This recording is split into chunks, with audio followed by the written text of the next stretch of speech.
Welcome back to our community cafe. SOPA and PIPA, the two anti-piracy American bills, have raged a stark debate about media regulations, especially cyber censorship. What lies at the core of this debate? Because the MDGs, the Millennium Development Goals, they do not refer directly to the freedom of speech or press freedom.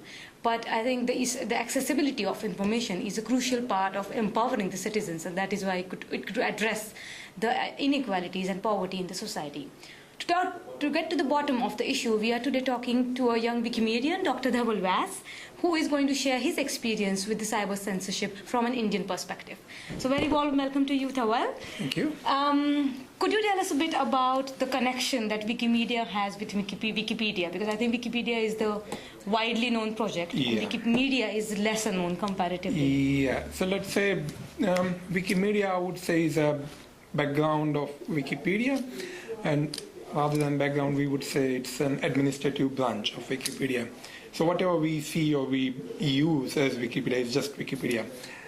Though Wikipedia and Wikimedia are linked to each other, but in day-to-day life or like in the content or anything else, Wikimedia doesn't really have any strict control or it doesn't impose any control regulations or anything on Wikipedia.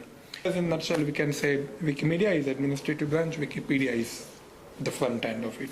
Okay. Back end, front end. Okay. And where do you fit in? What is your role? I come from Wikipedia, obviously. So I contribute to many of the Wikimedia projects. Like you would have heard Wikipedia, there is another thing called Wikisource, there is one Wiktionary, Wikiquote, Commons, etc., etc. So I do contribute on mainly Gujarati, but again, various projects. So Gujarati Wikipedia and Wikisource are the two most active projects where I'm most active. And speaking about cyber censorship, how do you think it is affecting Wikimedia or Wikipedia? Wikipedia doesn't encourage any copyright violation. So if anything that is under anybody else's copyright, we don't publish. If someone has somehow put it, we immediately remove as soon as come. So that's what we say free content. If this censorship comes, there is a threat for this expression of free content or bringing the free content out. So that's why that's our main aim to fight against, that we want that flow continue.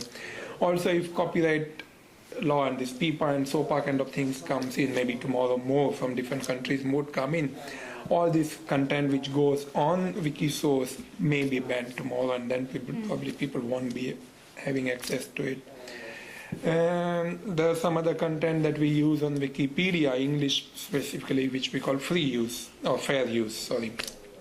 So that fair use content is like company's logo or anything which has a copyright, but then we use it for a limited purpose, just to give people a knowledge of it or something. So obviously that doesn't really harm the copyright holder, that doesn't really harm anybody else, but it ultimately helps the community, helps the society in general. If that thing comes up, obviously this content will be the first target for that. You are part of the Wikipedia India movement. Yeah. So tell us something about your experience with cyber censorship in India. Like truly speaking, if there is not much official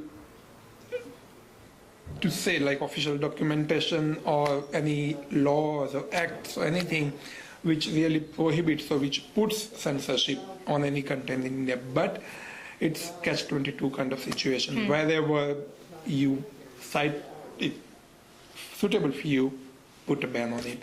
There are a few examples, like in a couple of years, like 2011, when the Dawn 2 and the other movie Singham was getting released. When Singham was getting released, the producers got to the court and got injunction to ban or stop, filter out all these file sharing networks, so that their rights are like ultimately their interest is served.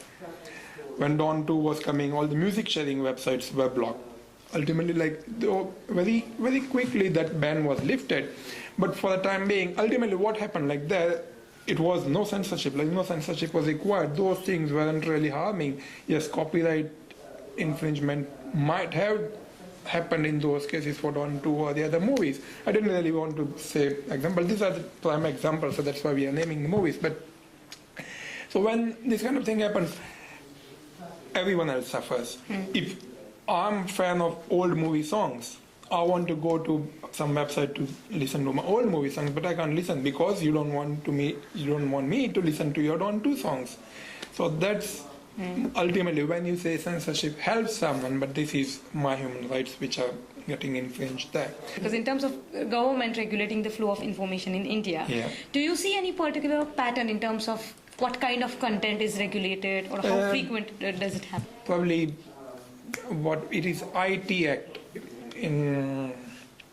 came in existence probably in 2000 or something. I might be wrong, but so far as I'm aware, it came in existence in 2000. Since 2000 to 2003, probably there was only one case where a widespread blockage was caused on a specific website or something. 2010 came, and in 2010-11, government brought some additional rules to be conjuncted with that ITA.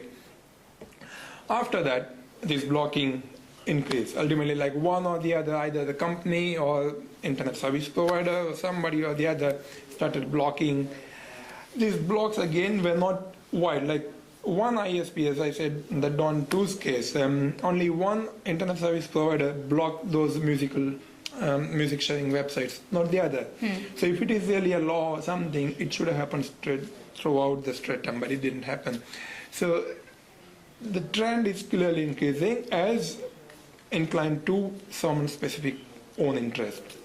And where do you see this trend going? Is it going to subside or is it going to just No, go I on would the say the way it is going, it's definitely going to increase. I would personally feel that it is forbidden, it doesn't increase, but it's going to increase. Because if one company does, obviously the other going to do it tomorrow. One producer did it for one movie, tomorrow all 10 would do, and then one ISP does, 10 ISP does. So tomorrow it's unofficial blackout for the whole service throughout the India.